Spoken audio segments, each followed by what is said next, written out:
Burnt ends, one of the best bites in barbecue. But can you make them with the tri-tip? You sure can. Let's do it. For this cook, I just went down to my local co-op food store and grabbed a tri-tip roast. To cook this one like a brisket and ultimately make burnt ends, we don't need the trussing, so I'm just going to remove these strings and get it ready to be seasoned up. Now, a tri-tip is typically a pretty lean cut of meat, with the grain running in a couple of different directions. And we always want to slice against the grain, so to slice it a couple of different ways once we have it cooked up. Now, to prep this tri-tip for cooking, I just apply a little hot sauce, and then some kosher salt, black pepper, and granulated garlic. But you're welcome to slather it and rub it like you would either a brisket or a pulled pork. Now, of course, before we put this meat on the grill, gonna insert that meter probe, and here we go. Using a pellet grill or a charcoal grill running at about 225 to 250 degrees, we're gonna let that meat cook all the way till 165 internal. After a few hours of cooking at that temperature, we're getting about to that 165 range. We're just gonna check and make sure it all looks good. Ready for wrapping. Bark is set. Color looks good. Here we go. Once that meat hits that 165 internal, we're gonna bring it inside, take out some peach butcher paper, and slather it up in some beef tallow. Remember that this cut of beef is pretty lean, so we want to add that extra fat just to make sure it stays nice and moist. Anyway, once it's all basted up, we're going to wrap it up in that paper and then insert that meter probe once again.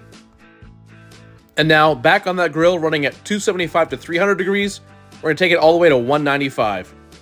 Once you hit that 195 degrees, bring that meat inside, let it stay wrapped in the paper for about 5-10 minutes till the temperature starts to drop by a degree or two, and then unwrap it, and it's time to slice. Now again, remember, we always want to slice against the grain. So for this particular cut, I cut it in half and can cut it in 2 different directions against the grain. After slicing it, we're going to cube it up into about 1-inch square cubes. Now you want to simply take all those tasty, smoky meat cubes and toss them in that foil pan. Now you want to coat the meat using your favorite barbecue sauce. For this cook, I'm using my Dusty Rhodes barbecue sauce, and I'll have the link to that recipe in the description. You don't want the meat swimming in the sauce, just enough to have it coated. Now, because we want to keep that meat juicy and tender, I'm going to add some of that fat back in from the paper. If you didn't have any left over in yours, feel free to add some butter. Once all the meat's nicely coated, apply a good coating of a sweet heat barbecue rub and place that back on the grill, again running at 275 to 300 degrees. We'll smoke these cubes uncovered for about an hour, stirring halfway through. At the 1 hour mark, we're going to stir them again and check on them to make sure they're nice and tender. Yep, these look good, smell good, feel good. We're going to add a few pats of butter and then cover them up.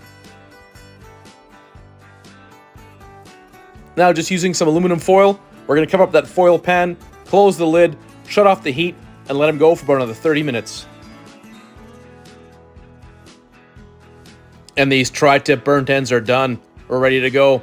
Let's open up that lid, check these out. Just going to stir these around a little bit, make sure everything's mixed together nicely. Cover them up with that foil again, and let them rest on the counter for about 20 minutes. Finally, we're ready to plate up these beauties and eat. Tri-tip burnt ends. No, this isn't Texas or Kansas City brisket, but they are fantastic, and they are pretty cheap. So go ahead, give them a try. Let me know how yours turn out.